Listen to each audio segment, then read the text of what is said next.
Hi friends, welcome to Deivas Nalabagam. இன்னைக்கு Deivas Nalabagathila ரொம்ப ஈஸியா ரிங் முறுக்கு எப்படி செய்யறதுன்னு பார்க்கலாம் வாங்க. முறுக்கு செய்யறதுக்கு நான் 1 கப் அளவுக்கு அரிசி மாவு எடுத்துர்க்கேன். இது கடையில வாங்குன அரிசி மாவு தான், அதனால நான் எதுவும் வறுக்கல. நீங்க வீட்ல அரைச்ச அரிசி மாவா இருந்துச்சு அப்படினா லேசா ஒரு வாட்டி வறுத்துட்டு அதுக்கு அப்புறமா செய்யுங்க. இப்போ ஒரு pan ஹீட் பண்ணிட்டு இதுல 1 கப் அளவுக்கு தண்ணி சேர்த்துக்கோங்க. எந்த கப்ல மாவு எடுத்தீங்களோ அதே கப்லயே தண்ணி சேர்த்துக்கோங்க. இப்போ இதுல 1/2 டீஸ்பூன் அளவுக்கு உப்பு சேர்த்துக்கோங்க. இதுல 1/2 டீஸ்பூன் அளவுக்கு தனி மிளகாய் தூள் சேர்த்துக்கோங்க. கூடவே 1 டீஸ்பூன் அளவுக்கு சீரகம் சேர்த்துக்கோங்க. இதுல ஒரு 1/4 டீஸ்பூன் பெருங்காயத்தூள் சேர்த்துக்கோங்க. இப்போ இதுல நல்லா 1 ஸ்பூன் அளவுக்கு நல்லா பட்டர் சேர்த்துக்கோங்க. சேர்த்துட்டு இப்போ இதெல்லாம் நல்லா ஒன்று சேர்ந்து நல்லா கொதிக்கட்டும். தண்ணி நல்லா கொதிச்சதுக்கு அப்புறம் இதுல நம்ம மாவு சேர்த்துக்கலாம். தண்ணி நல்லா கொதிக்க ஆரம்பிக்குது. இப்போ இந்த அளவுக்கு நல்லா தண்ணி கொதிச்சதுக்கு அப்புறம் நம்ம எடுத்து வச்சிருக்கிற அரிசி மாவை உள்ள சேர்த்துக்கலாம்.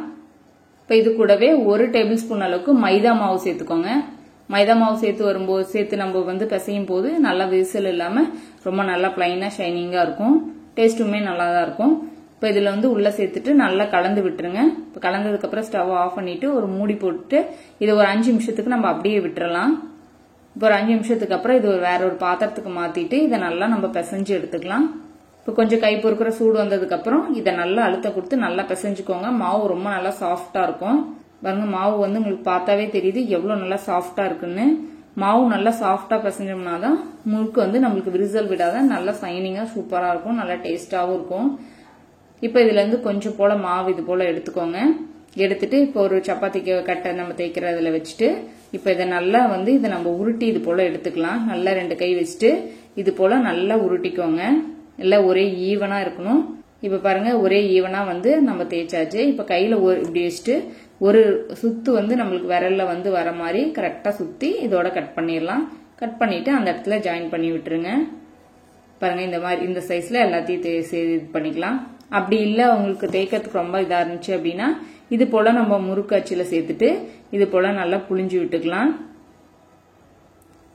இதை கட் பண்ணிட்டு இப்போ இதை நம்ம ஈஸியா எடுத்து சுத்திடலாம். நம்ம வீட்டுல குட்டீஸ் இருந்தா அவங்ககிட்ட கொடுத்தா கூட அழகா இது போல நம்மளுக்கு சுத்தி கொடுத்துருவாங்க. இந்த மாதிரியும் செஞ்சுக்கலாம். அப்படி இல்லைன்னா நம்ம திரட்டிட்டு அதுக்கப்புறம் அது போலயும் நம்ம சுத்திக்கலாம். நமக்கு எப்படி விருப்பமோ அது போல செஞ்சுக்கலாம். பாருங்க, இது ரெண்டையுமே வச்சிருக்கேன். இப்ப இது போல எல்லாத்தையுமே சுத்தி எடுத்தாச்சு.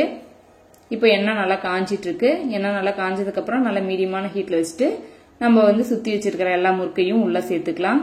சேர்த்துட்டு நல்லா மிதமான தீயிலேயே நல்லா வேக வைங்க. எல்லா பக்கமும் நல்லா கலந்து விட்டு எல்லாம் நல்லா வெந்து வரட்டும். வேகமா தீய வச்சோம்னா மேல சீக்கிரமா கரிஞ்சிடும், உள்ள அந்த அளவுக்கு கிறிஸ்பியா இருக்காது. இப்போ மிதமான தீயில வச்சு எல்லா பக்கமும் நல்லா கலந்து விட்டு நல்லா இதை வேக வச்சு எடுத்துக்கலாம். எடுத்து அப்படியே குலுக்குனீங்களா உங்களுக்கு நல்லா தெரியும் இந்த சத்தமே. அவ்வளவுதாங்க, நம்ம முறுக்கு எல்லாமே நல்லா வெந்துருச்சு. பபிள்ஸ் எல்லாம் நல்லா அடங்கிருச்சு. இப்போ இதெல்லாத்தையும் நம்ம வெளியில எடுத்துக்கலாம்.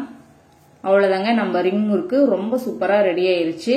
ரொம்ப ஈஸியாவும் இது சுத்திடலாம். ரொம்ப இன்ட்ரெஸ்டிங்காவும் இருக்கும், ரொம்ப டேஸ்டா இருக்கும். நீங்களும் கண்டிப்பா இந்த ரெசிபி வீட்ல ட்ரை பண்ணி பாருங்க. உங்களுக்கு பிடிச்சிருந்துச்சுன்னா லைக் பண்ணுங்க, ஷேர் பண்ணுங்க. நம்ம தெய்வாஸ் நலபாகம் சேனலுக்கு சப்ஸ்கிரைப் பண்ணிக்கோங்க.